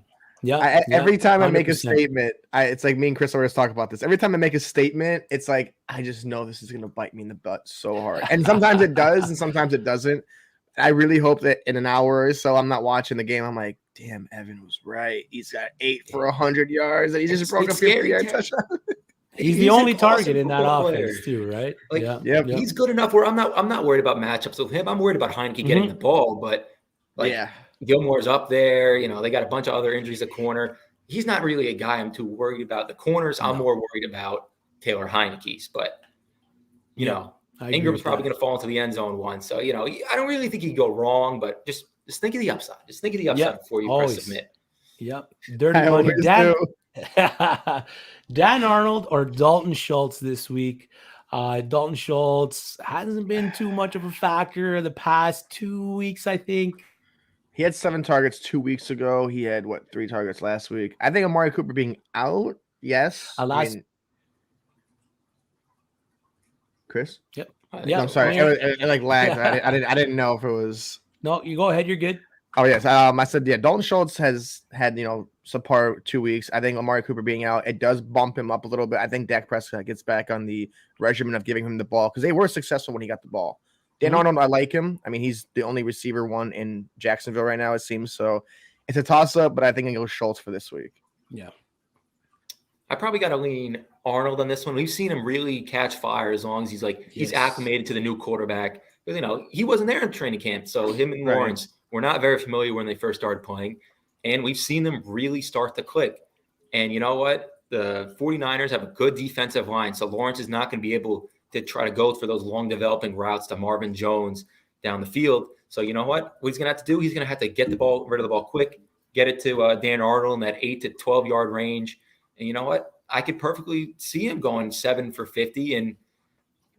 And with how thin the tight ends are this year, you take 7 for 50 every single time. So I got to lean Arnold. But you know what? If your gut's saying Schultz, it's really like it's a 50-50 shot. It's whatever you're feeling, because it's the Cowboys offense. They're playing the Chiefs. You could see him, get loose in the end zone because they're worried about Gallup and CeeDee Lamb. So it's not a do or die situation. I feel like you're going to be in decent shape either way. They could both end up with the same amount of fantasy points at the end of the day. Yeah. Samuel Anojulu, Ty Johnson, or Jamal Agnew. Jamal Agnew's been a great option for that Jacksonville passing offense, and like you said, with the abilities of the San Francisco defensive line, he could be a guy that they're going to utilize in the short yard.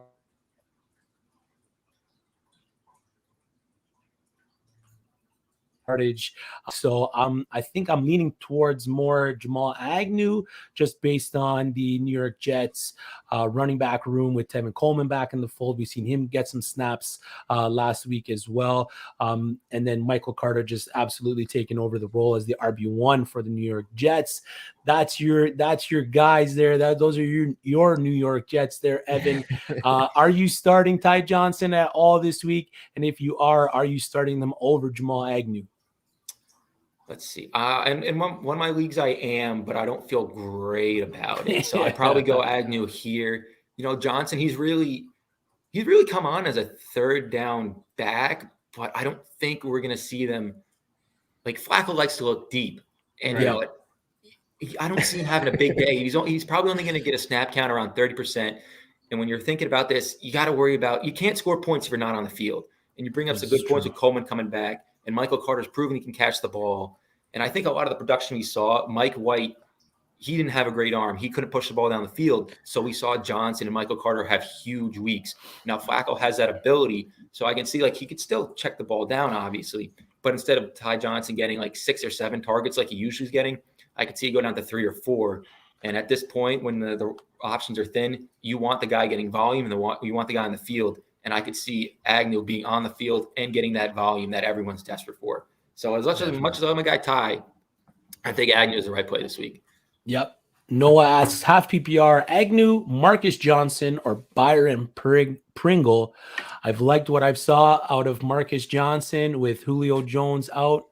He is a start for me this week, so I'm leaning more towards Marcus Johnson over the other two. Yeah, I mean, Pringle, where has he been? I mean, I don't know what he's been doing really lately. Agnew, I like Agnew. It's just, I don't know. That Jacksonville offense is very, it can be one-sided. I mean, Agnew has been a guy, but I think Marcus Johnson with no Julio is going to be the guy against a really, really weak Houston defense. I think receiver 3 numbers for Marcus Johnson this week. Yeah, I got to agree with you guys. Someone had to step up with no Julio. Even Julio wasn't really stepping up when Julio was there, but it's a guy Tannehill seems comfortable with. And, A.J. Brown, as much as I love A.J. Brown, he's on a real roller coaster the last few weeks. And Johnson could be the beneficiary of that. So I'd probably roll with him over Agnew. Yep. And Pringle, like you guys said, he's on milk cartons right now. You could tell me he's in the CFL, and I probably believe it. Yeah, I drafted him in the CFL league last week. Yeah. All right, Evan, give us your last prop of the day before we let you go. Thank you, Noah, for the super chat donation. We appreciate you tuning in, brother. Give us your one last prop before we get you out of here, my man. All right, I doubled up on DeAndre Swift's over in carries and rushing yards. We've seen Dan Campbell take a much more active role in the offense last week. And you know what? I think that's going to continue because he saw I didn't lose this week, so maybe I'm doing something right. And I know we're getting Jamal Williams back. I don't think it's going to be a limited capacity. So I don't think it's going to be I think we usually get a 60-40 split in favor of Swift. I think this week it's going to probably be closer to 75-25, but still we're going to see him feed Swift the ball. At the end of the day, he's the best player on that offense, and it's not even close. So we're going to see him. What happens? What happens when you feed the guy? He's a monster. Yeah, I think 130 on 30 carries last week, something like that. I mean, and honestly, when he's playing more than Jamal Williams, they don't lose as bad. Yeah. And you got to remember, you got Tim Boyle back there, and I really don't think if they won't put the ball in Jared Goff's hand, they're absolutely not going to put the ball in Tim Boyle's hand. So I think they're going to feed him the ball. He's going to clear the 14.5. He might clear the 14.5 by the first half. And the question is, will there be 9 guys in the box stopping to get that 45.5? I think he's a special enough a player. He'll hurdle someone. He'll make someone miss. He'll get both of those numbers for you. Make it happen. All right. That is Evan from Better Fantasy, which is a new free-to-play app that lets you sync your fantasy football leagues and bet on those matchups. We already have the highlighted one there. You can see how slick of an app it is. You can cash out for gift cards when your bets hit and even help raise money for charity along the way. It's available for both iPhone and Android. The link is in the description. Evan, thank you for your time, brother. We appreciate you joining us on the show. Good luck in week 11. We're getting close to the playoffs. It is crunch time, and we hope that you find some trophies this year. Thank you, Phil. Speaking of trophies, we got 2 promos coming up this week. We got two $200 Trophy Smack gift cards up for grabs. One for the league betting, get 7 unique bets in. Your highest winning percentage gets a $200 gift card, and same with the pick'em pool. So, you know what? Get in Trophy Smack. You know what? Get in, get a free prize in there. No money off your back, so might as well give it a shot. Get some bets in. I like it, man. Yeah, leagues that have trophies, is always leagues that I like being part of. I mean, to have the bragging rights, to have your name on the trophy. I mean, one of the big reasons why I play fantasy football, not only to win money and just enjoy the aspect of watching football and betting on the games and all that stuff, is the smack talk that I get to do with friends, and having a trophy and stuff like that is a big part of it for me. So thank you for your time, Evan. We look forward to talking to you in the future, brother, and good luck this week, man. Thanks, fellas. Good luck this week. You too. Take care. Thank you. All right, Steph. we've been in an hour and a half. We still haven't got to our starts and sits, brother. Let's rifle them off quickly so we can get out of here. I got a bunch of lineups to adjust. Me too. With a lot of these breaking news here. So let's get to it quick. One of your big sits this week. You have a lot of big sits this week, but one of your big ones is running back for the New York Giants, Mr. Saquon Barkley. Why are we sitting Saquon? I don't trust him. I do not trust the guy. I mean, yes, I am starting. yes. I started Stevenson over Jeff Wilson. I'm going to hate myself for it. I'll get over it though. But Barkley is going against one of the best run defenses in the NFL. Mm-hmm. I don't see it happening. Coming off an injury, I'll preach it. I'll nail it into my head every week. I don't like guys off an injury.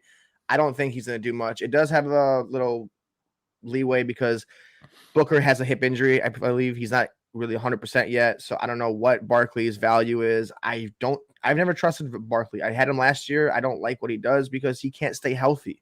He cannot be a consistent running back. And I just don't think coming off an injury, he's going to have a 100-yard game. He's going to have maybe like 12 to 18 carries, 60 yards, no touchdown. And I think the Giants get down big and they're going to have to start passing more and more. So Barkley for me is a no start. No start for Barkley. For me, it's Kirk Cousins for the Minnesota Vikings versus Green Bay. The Packers, I mentioned it earlier, the past three matchups, they held Mahomes, Russell Wilson, Kyler Murray to just over 600 yards, one passing TD, 4 interceptions, and limited them to 5.5 yards per attempt. That gamut of QBs that can easily finish as QB1, but were shut down by the Packers defense. Before his last game, he barely hit 200 yards the 2 games prior to that, so I don't see it happening for Kirk Cousins. I like that in the red zone, but he's got to get there. He's got to get there versus Packers defense. That's really coming on. My week 11 projection, Green Bay Packers have allowed the 7th least amount of fantasy points to the quarterback on the year. Week 11 projection, 190 yards, 1 TD, and 1 interception. Which is not a good day. Not a good day. You're starting wide receiver for the Cincinnati Bengals, T. Higgins. Why is T. Higgins the start for us this week, my man? This has got to be the breakout game. The guy has not gotten a 100-yard day. He's gotten 15 targets. He's getting at least 8 targets almost a game and 5 catches a game. You're telling me you can equivalent 5 to 8 and not get 100 and not get a touchdown? He's had a touchdown 2 first weeks of the season, and that's it. He hasn't capped over 20 points, 17 points in fantasy. He's got a favorable matchup against a very forgiving and a very generous defense in the Raiders. I mean, I've seen Daryl Williams look like, I keep saying, receiver 1. I mean, this guy is making crazy catches. I think T. Higgins is finally due for that big 6-catch, 80 to 100-yard game in a 1 touchdown thing. It's bound to happen. This has got to be it. These are guys that are like, it's like, who else like that? It's not Brendan Myers or Jacoby Myers. We got Brendan Ayuk, guys that are just, we need you to do something. T. Higgins, we need you to do something. Yes, thank you. Thank you. Right there. Buy the man. 6 catches, 80 yards, and a touchdown today. Ooh, I like it. I like it a lot. Wide receiver start for me on the week. Rashad Bateman. The news with Marquise Brown out is only going to benefit Bateman more. It's breakout time. I did write all this stuff thinking that Lamar Jackson was playing, but I'm okay with him being a go-to target for Tyler Huntley. He's had 6 targets at least in every game that he's played. Late in the game, Lamar Jackson threw up the bait signal versus Miami, and Rashad was one of his go-to targets, but it's unfortunate Lamar's not in this one, but I still think he should have a decent day. He's facing a Chicago Bears team that is allowing the 6th most fantasy points to the wide receiver. Rashad Bateman, I think, gets his first touchdown on the year. They are expecting rain, but I still see him having a decent day.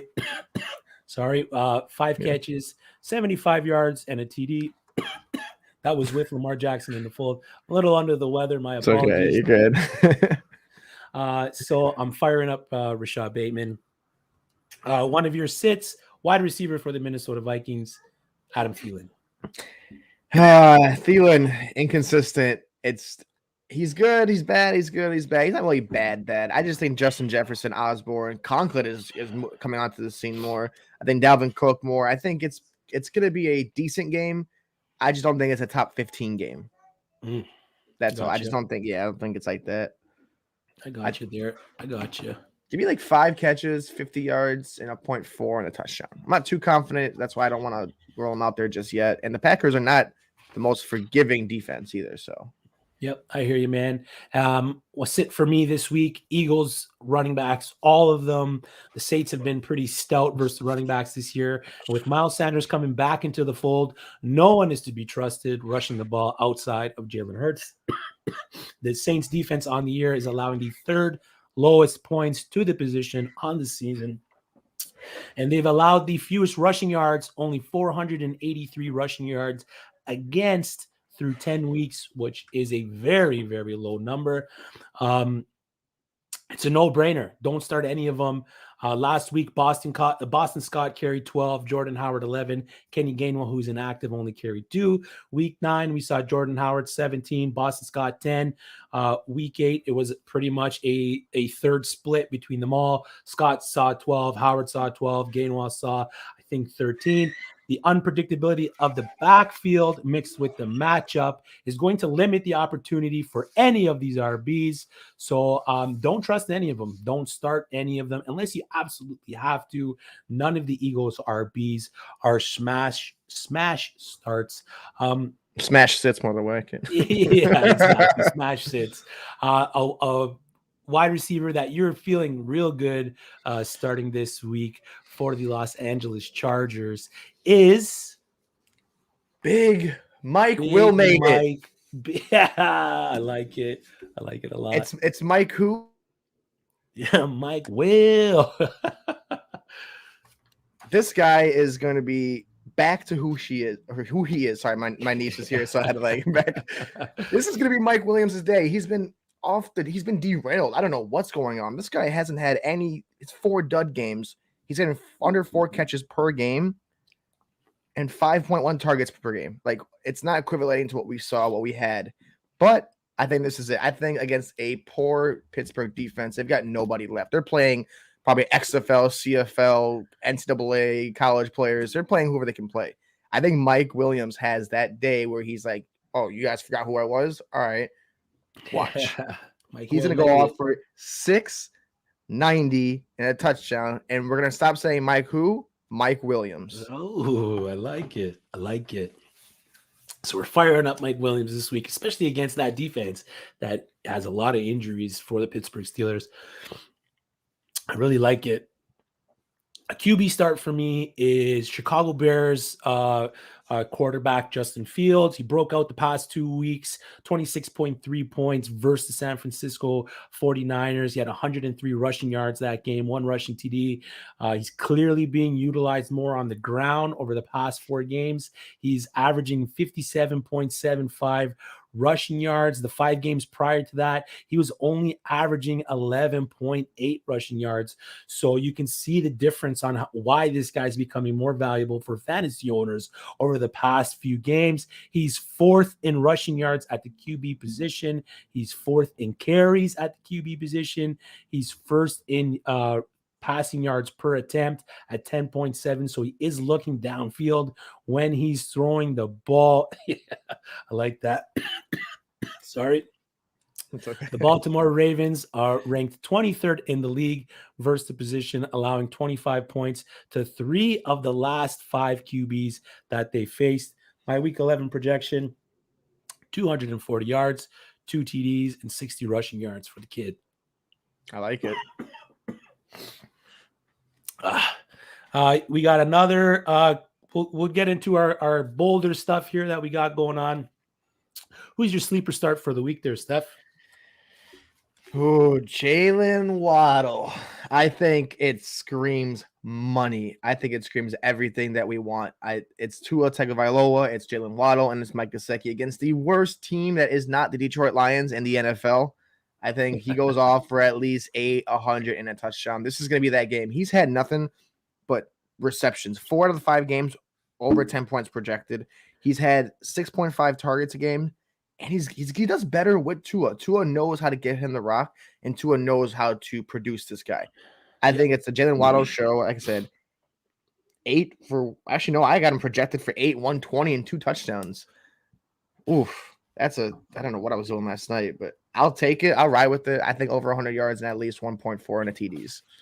I like it. I like it a lot, man. I like to start there.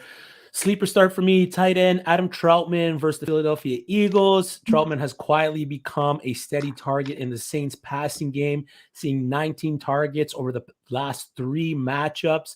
One of the biggest reasons that Adam Troutman becomes a start in this position is that he's playing against an Eagles team that has allowed the most fantasy points to tight ends on the year. What we have here is it's easy. It's a recipe for success. Tight end on the up and up in terms of usage on his team, going against one of the league's worst defenses at defending the said position, allowing 4 TDs to the position in the past 5 outings. My week 11 matchup or my week 11 projection for Adam Troutman is 5 catches, 65 yards, and a touchdown. All right, let's get into our bold stuff, buddy, the stuff that I like. So if you're following what we've been talking about these past few weeks with our bold sits, I pretty much do the opposite of what I tell you here. But I mean, James Conner one last week wasn't too bad, man. For the first half, I think he was held under 7 fantasy points. He did get salvaged by that touchdown, but he did only hit 13 points, which I said temper your expectations. So it wasn't too bad. But who's your bold sit of the week for this week, man? I mean, you've already had a couple of them with Saquon and maybe Adam Thielen's a little on the bolder side. But who's your bold sit, brother? It's gonna be Darren Waller this week. It's not looking good. I mean, he's been good. It just doesn't seem like, I don't know what's going on. He's gotten the targets, but for a tight end to be drafted where you drafted him, he's not producing. I'm looking at his numbers. I don't see 20 catches a game. I don't see 7, 8 catches. I see barely any touchdowns. Exactly right. That's what I look. I see Darren Waller. I traded him away in a league for Antonio Gibson and Dalton Schultz. Straight up. I was okay with that because I'm getting the same production out of Dalton Schultz as I am Darren Waller, and I got Dalton Schultz free agent wise. Yep. So, I don't know. I mean, Darren Waller. Sorry. Let's put out milk cartons. Let's put out an APB. Let's put out something. This guy's been missing. This could bite me in the butt. I'm going 6-50 and no touchdowns just because where you drafted him and the tight end wasteland that it is. Yeah, 11 points PPR is good, but it's not what you want from this guy. This guy is Kelsey, Kittle, Mark Andrews type of player, and he's playing like a Jonnu Smith. He's playing like a Hunter Henry, a guy that you could have waited. So this week I'm okay with benching Waller. I mean, ever since Ruggs was taken off that team, he's been just nothing but subpar. I mean, Brian Edwards is getting more into the game. Hunter Renfrow is becoming the receiver too that we all love the new. Other than that, it's not really looking that hot for Darren Waller. Yep.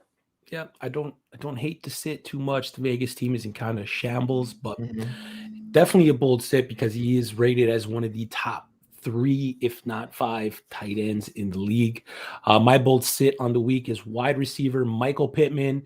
Over the last 4 games, he has 2 wide receiver 1 finishes and a wide receiver 2 finish. And last week versus Jacksonville, in what was poised to be a big game from Indy, he came out a bit flat. Still had a decent day, but the Colts didn't need him based on what they were doing on the ground. Now he faces a Buffalo team who ranks first versus the wide receiver on the season in terms of fantasy points against. They also rank first versus the QB in terms of fantasy points against. So I don't see Carson Wentz or Michael Pittman having a good day. Anyone outside of Jonathan Taylor and maybe Nyheim Hines should go into your lineups. It is kind of a bold sit because he has launched himself into the wide receiver 1 for the Indianapolis Colts. He's been a steady target for Carson Wentz.